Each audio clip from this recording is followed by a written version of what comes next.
Welcome to the Boomer's Guide to a Vibrant Life with Vicki Washburn. Vicki and her guests will share their journey of the golden years and how they're creating a vibrant life. Topics will include family, fun, life, love, travel, and everything Boomer. You too can have the best of your vibrant life now. We are broadcasting from Global Voice Radio every week, and now here's your host, Vicki Washburn.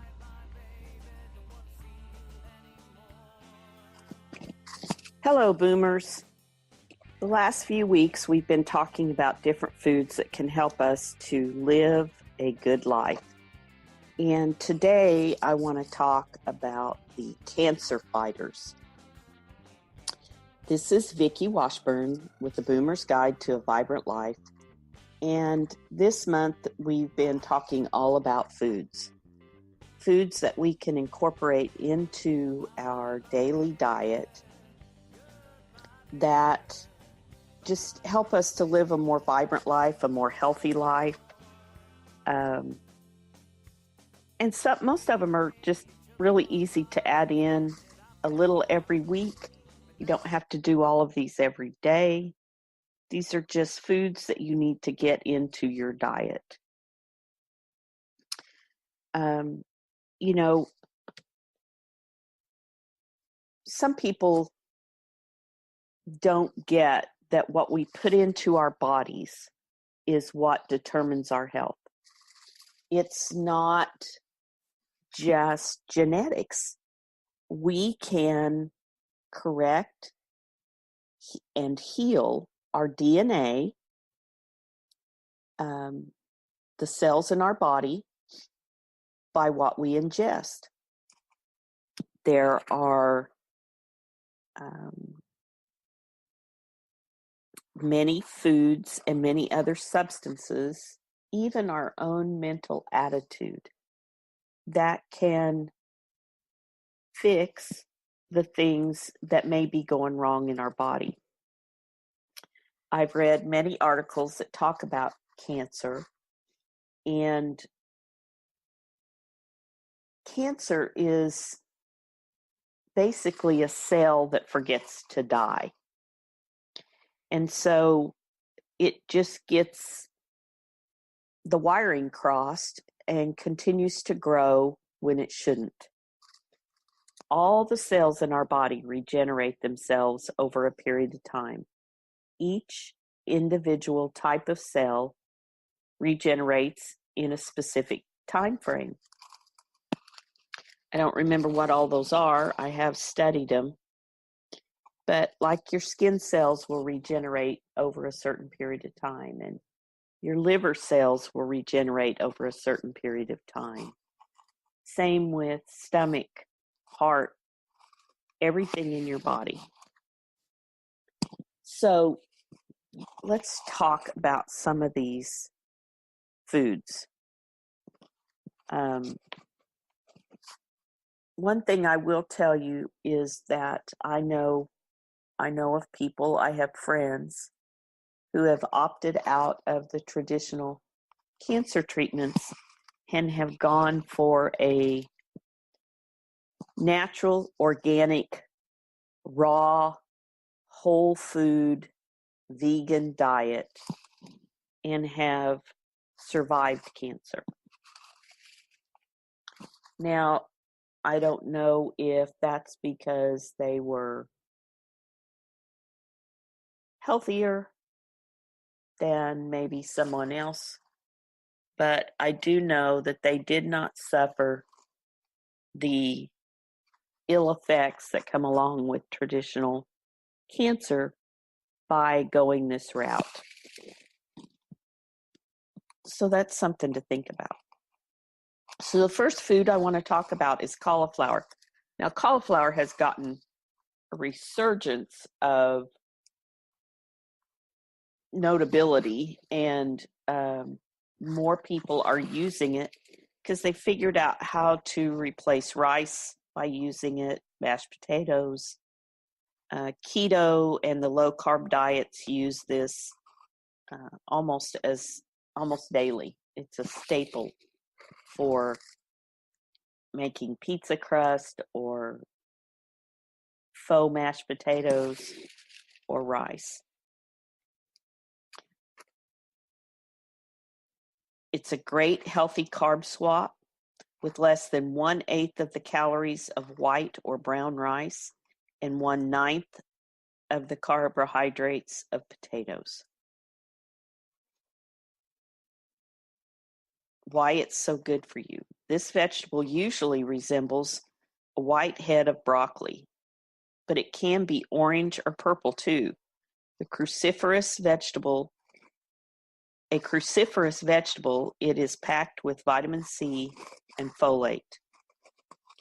Cauliflower is a source of the nutrient choline, which your brain and nervous system use to regulate mood, memory, and muscle control.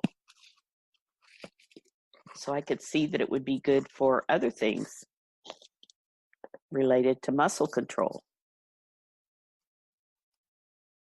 Broccoli. Chop broccoli and coat it in olive oil, salt, pepper, garlic powder,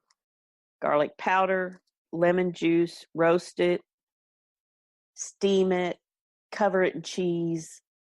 I love broccoli. I chop it in salads. I love broccoli. Broccoli soup. I use the stems to make a broccoli soup. It is just such a good food and so good for you. It's also a cruciferous vegetable, meaning it has sulfur-containing compounds in it that give it a bitter flavor and a big health benefit. Cruciferous veggies may reduce the risk of prostate and lung cancer, as well as colon cancer in women, according to the research. Broccoli is also a low-calorie, only 30 calories in a cup, and serves up infection-fighting vitamin C. It's an anti-ager too. Broccoli contains an enzyme that slows down aging in cells, according to a recent study. I love broccoli.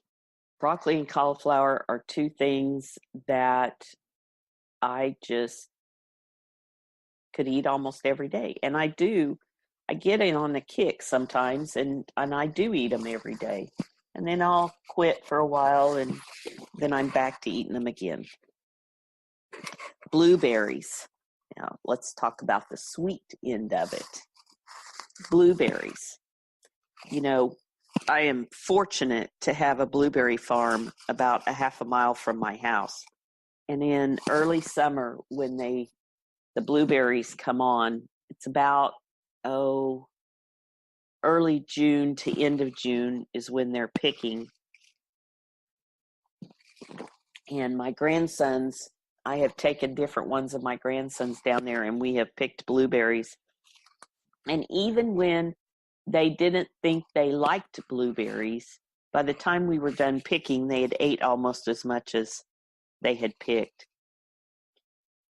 They are great fresh, right out of the container. If you can get them organically or locally, that's even better. With the rain we've had this year, they've just been huge and juicy, juicy. There's so many ways to enjoy blueberries. You can throw them in oatmeal, smoothies, on salads, add to your water to infuse your water. To me, it's kind of a waste to do that. I like to just eat them. And I do. I just eat them raw. I throw them in salads. I love blueberries. Blueberries are the original superfood. Blueberries have, gosh, I'm having a terrible time with words today. Anthocyanins, which give them their vibrant color and act as antioxidants, which fight off cell damage. Some research suggests that people who regularly eat blueberries have a substantially lower risk of heart disease, thanks to compounds that keep blood vessels healthy and flexible.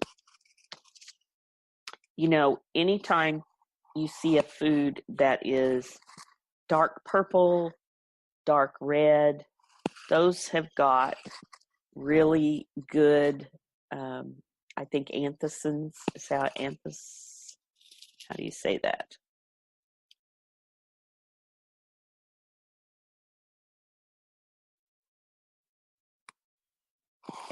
Anthocyanins in them. So our next one is also a dark colored fruit, which is also very juicy, and this year has been huge. They grow wild where I live. The blueberry farm down the road grows them as well, and that is blackberries. Mix a half a cup of old-fashioned rolled oats, half a cup of milk, and refrigerate the mixture overnight. And in the morning, top with blackberries and a little granola. Boy, doesn't that sound good. I make a really simple cobbler, and the reason I make it this way is because the grands can actually do it, and I don't have to do it for them. And it's just a simple cobbler that you put butter, melted butter in the bottom of a pan. You spread your fruit over the top. You take a yellow cake mix and dump on the top of that.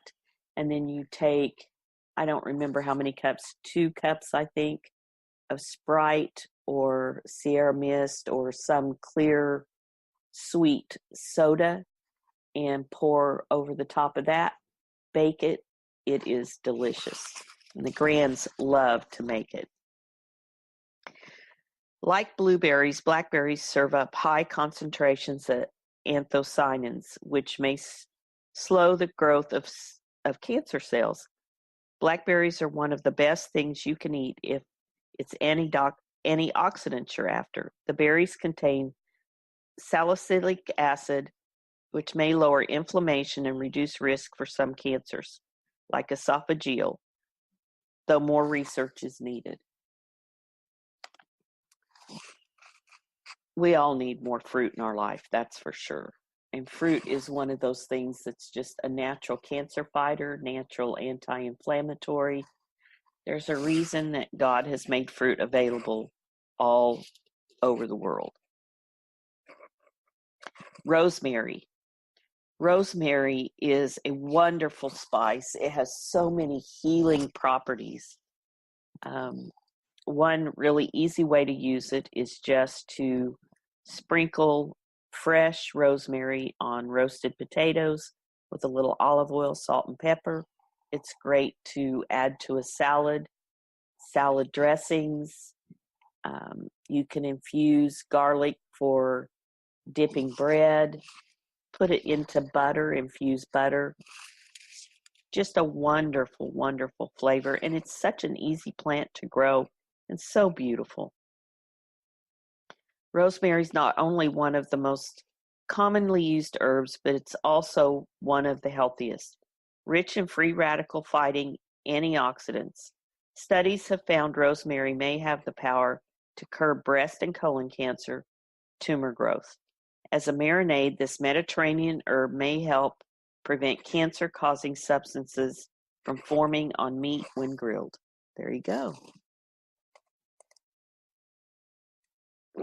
Another good way to get some rosemary in your system, put it on your meat. The next vegetable I want to talk about falls in line with cauliflower and broccoli, and it's one that you either love or you hate. I happen to love them. I call them mini cabbages. Of course, they're called Brussels sprouts. The nutrients in Brussels sprouts are important for skin and bone health. These vegetables are delicious, simply roasted with a little olive oil, salt, and pepper. You can also add spicy mustard as a marinade for a bold, delicious flavor. I like to just cut them in half and cook them in a little bit of butter until they start to caramelize a little bit. I also just like them roasted or just boiled with butter. I love Brussels sprouts.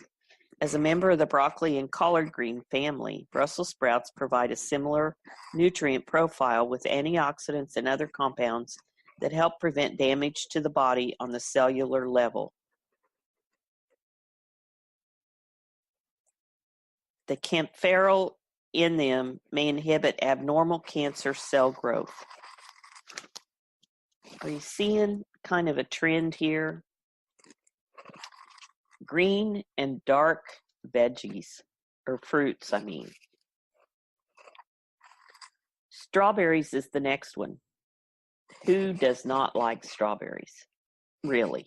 If you don't like strawberries, gosh, I just don't even know what to say. My little granddaughter doesn't think she likes them, but she will.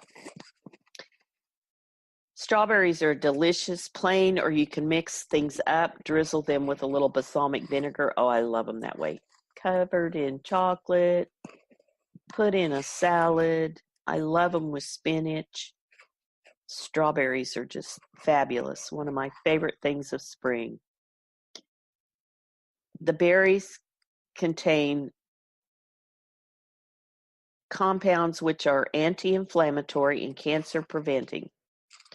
Compounds in strawberry help rid the body of free radicals that damage cells and promote cancer growth.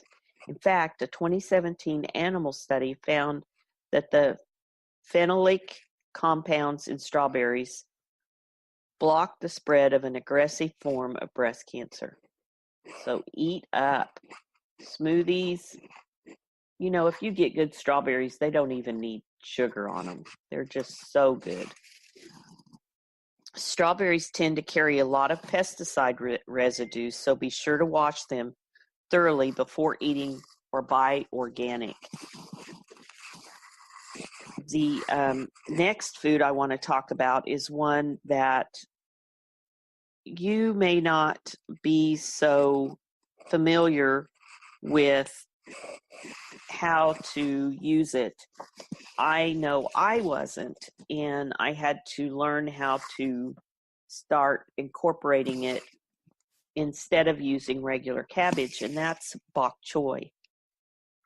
Often called Chinese cabbage, bok choy is easy to cook on the stovetop. And once the leaves are bright green, this cruciferous vegetable should be done. You know, and you can just chop it up into salads. You can chop it into stews. Use it just like you would cabbage. Bok choy is high in anti-cancer compounds as well as vitamin K, which is important for healthy blood clotting. Bok choy may also reduce inflammation, which plays a role in everything from chronic pain to cancer. Again, are you seeing here? We've got green veggies and dark red and purple colored fruits. This next one I would have never thought of. Wasabi, real wasabi. Wasabi is a very fibrous vegetable root at 13 grams of fiber per root. It's a popular condiment in Japanese cuisine, but you can also find it as a powder. Add a little wasabi to mayo on a tuna burger with some avocado and onion, and you've got a delicious sandwich. Like horseradish, wasabi is part of the mustard family, which means it has sulfur compounds that have been linked to slower cancer progression. 1 cup of sliced wasabi contains high amounts of calcium, vitamin B6, and vitamin C, an ideal combination for keeping disease at bay. I've never had sliced wasabi. I've never seen wasabi except ground up in Japanese, you know, as a side to sushi or something. I'll have to look for that, see if I can find wasabi root.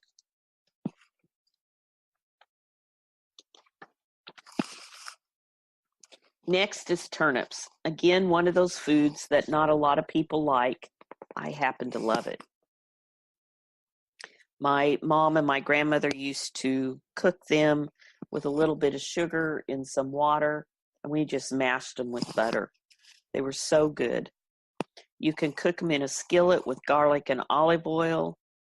Add turnip greens into your salads.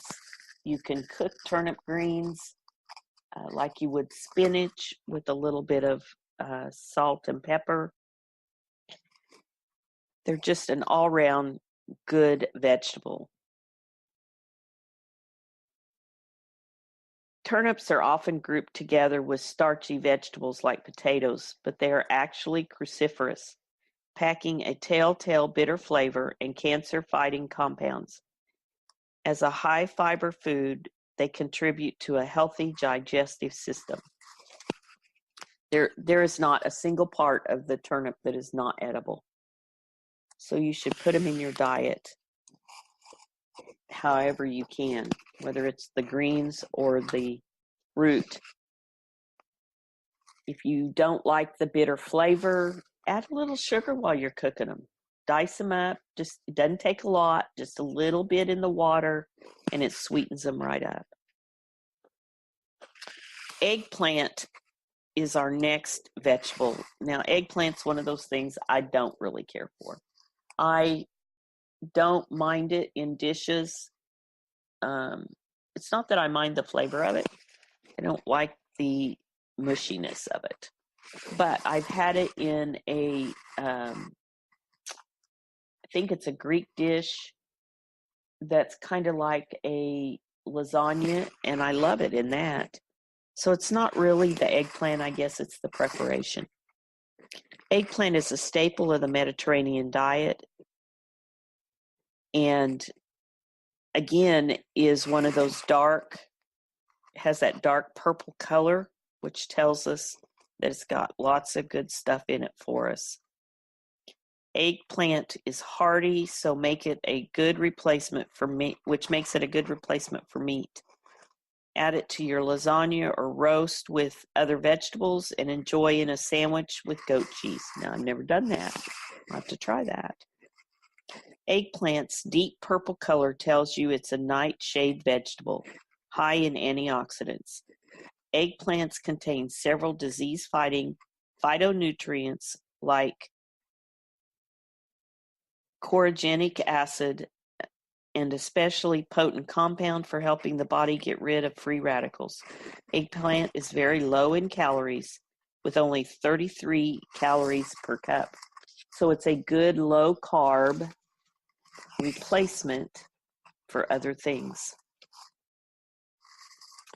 The next one I want to talk to you about is related to the wasabi, and that is horseradish.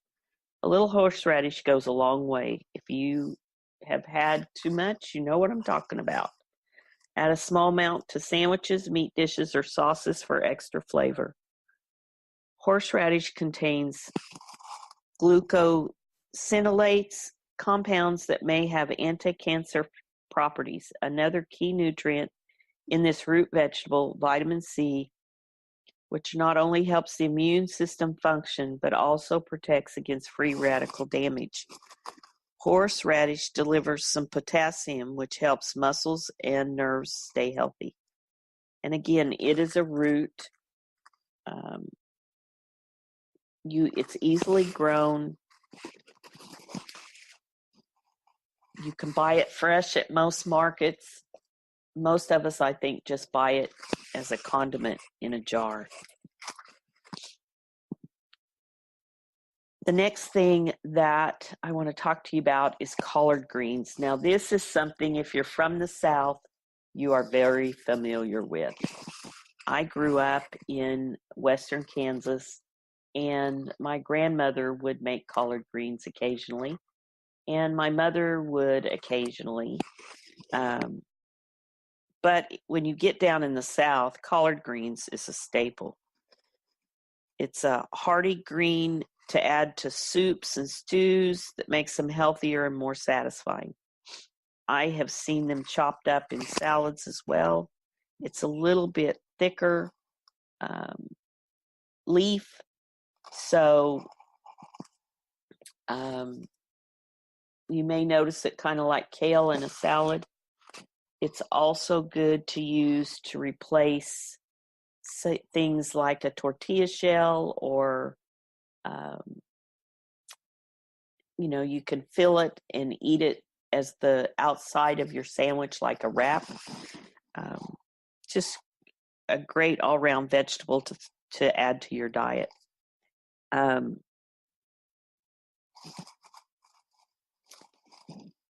Forgot what I was going to say. You can make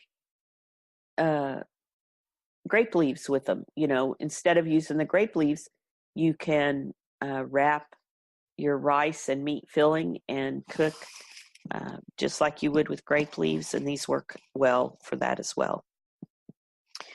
The vitamin A content helps protect cells from damage. They're also a source of folate, a B vitamin that ensures proper fetal development, as well as helps our bodies make red blood cells. If you are on certain medications, that would be an important thing to be able to make healthy red blood cells. So collard greens would be a good thing for you to add to your diet. Kohlrabi. Kohlrabi is another one of those Chinese, Japanese vegetables that a lot of us don't know how to use. They're kind of funny looking little bulbs. 1 cup of kohlrabi contains more vitamin C than a small orange. You can roast kohlrabi as you would potatoes or carrots. Kohlrabi has a pale green or purple bulb that sprouts multiple stalks of dark green leaves. It's considered a good source of glucosinolates, which are broken down into compounds called metabolites that can have an antibiotic-like effect and possibly defend against certain cancers. Kohlrabi is naturally light, only about 36 calories per cup. Again, I've had kohlrabi cut and just roasted or fried in a pan, kind of like I do my Brussels sprouts, and it was very good. Raspberries are our next fruit. Raspberries are one of those things that sometimes I love them and sometimes they're just too much. It's not that I don't ever not like them, just a little bit of them goes a long ways. They have a very strong flavor compared to strawberries, I think. But I love to add raspberry to drinks. I love to add them to my smoothies, salads. Dried raspberries are good on salads especially. They're delicious on their own, mixed with any kind of other fruits, especially good on a spinach salad. The berries are known for their antioxidant content as well as their ability to help regulate blood sugar levels.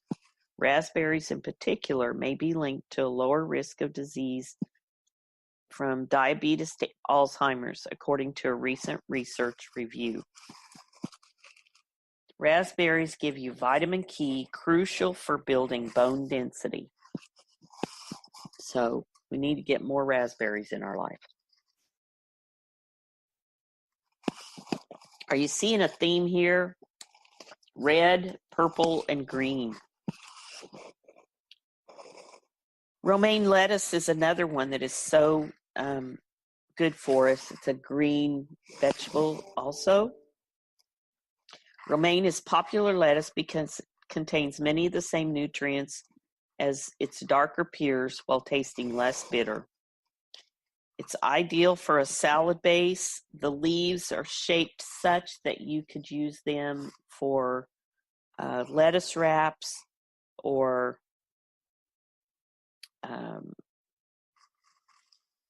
a replacement for a tortilla.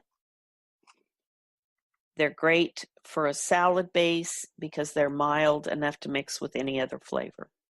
Regular old romaine delivers antioxidants that help prevent colon and liver cancers. Just one serving has even more vitamin A than a person needs in a day. Romaine is also high in folate, which may help lower cancer risks. So romaine as compared to iceberg, which iceberg lettuce has basically no nutritional value whatsoever.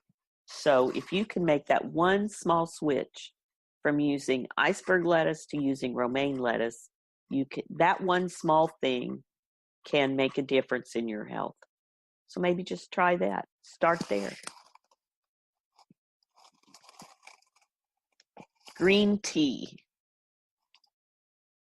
Steep green tea leaves for 2 or 3 minutes. Serve warm or iced, plain or flavored with honey, lemon, or ginger.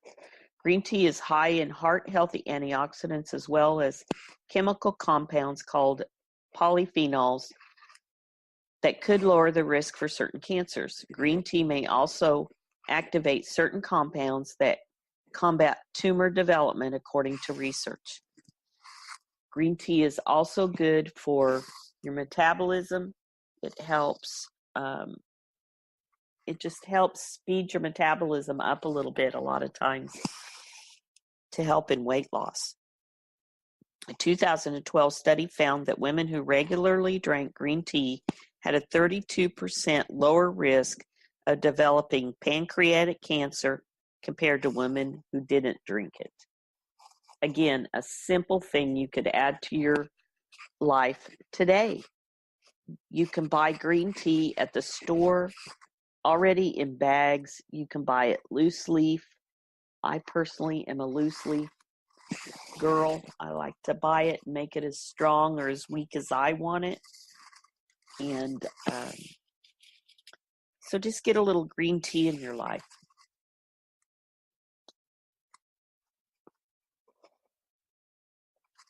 The next 3 that I want to talk about are the last 3, and they are all green leafy vegetables, and that's kale, arugula, and mustard greens.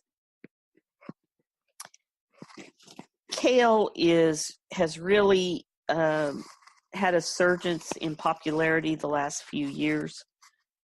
You can cook it much like you can spinach or collard greens.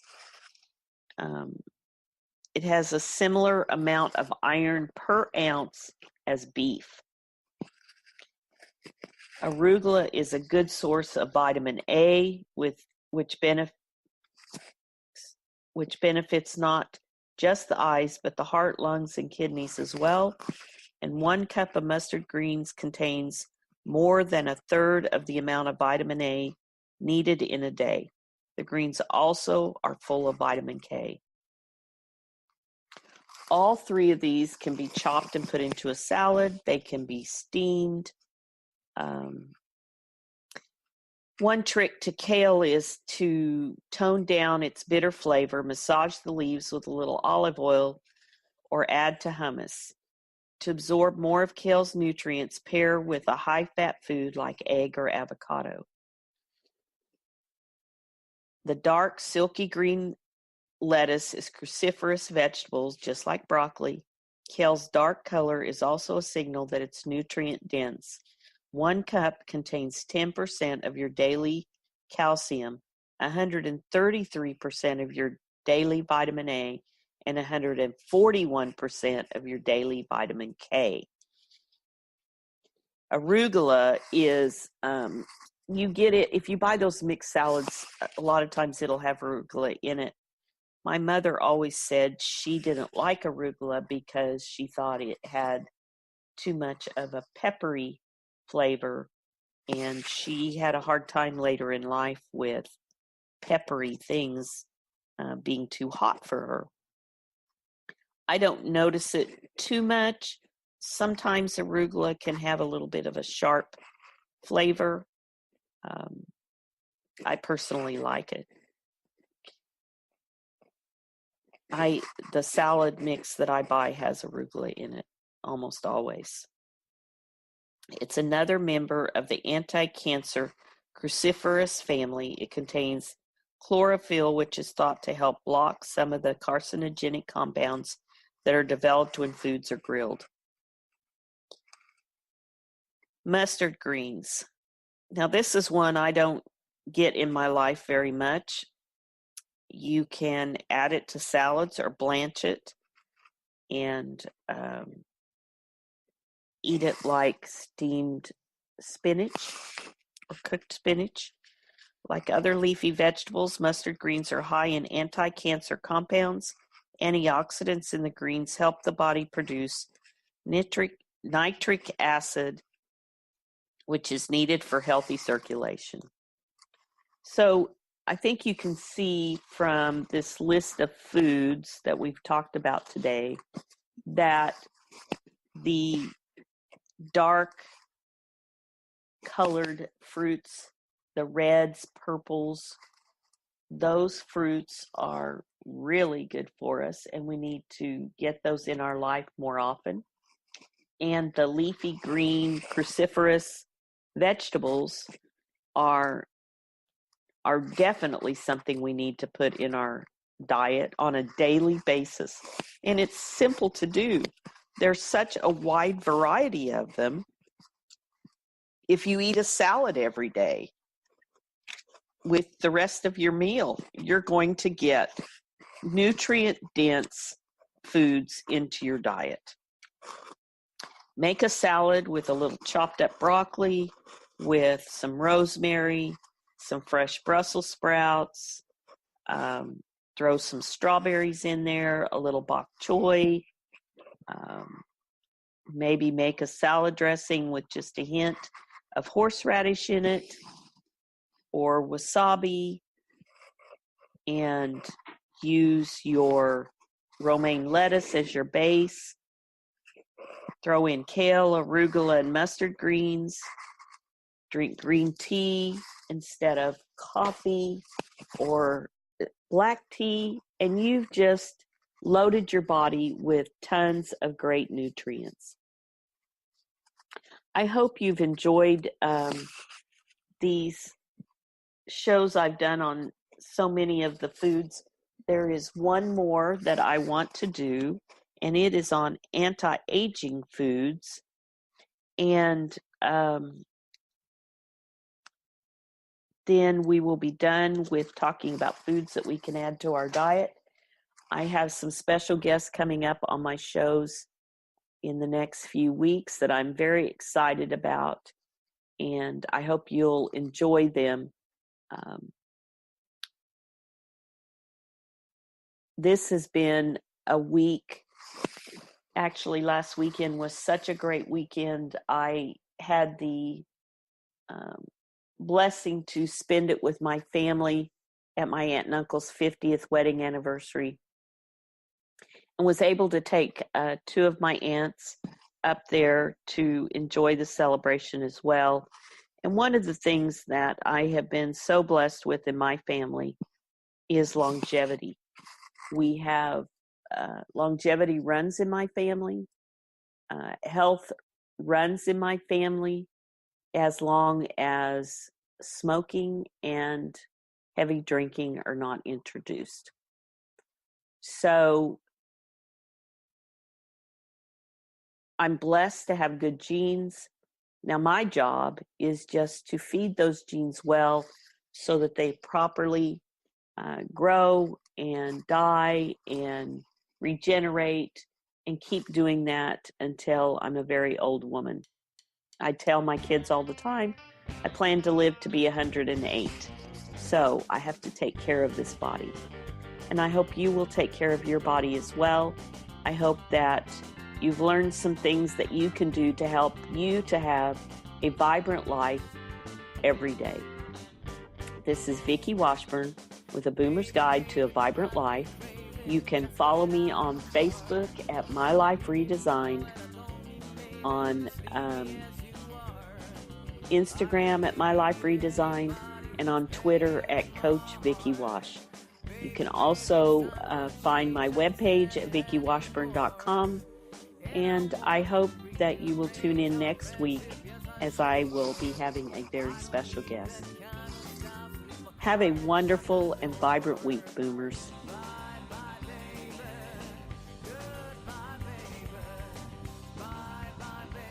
Host of The Boomer's Guide to a Vibrant Life. Connect with Vicki at www.globalvoiceradio.com. Tune in next week for another edition of the Boomer's Guide to a Vibrant Life on Global Voice Radio, where your message and your voices are heard.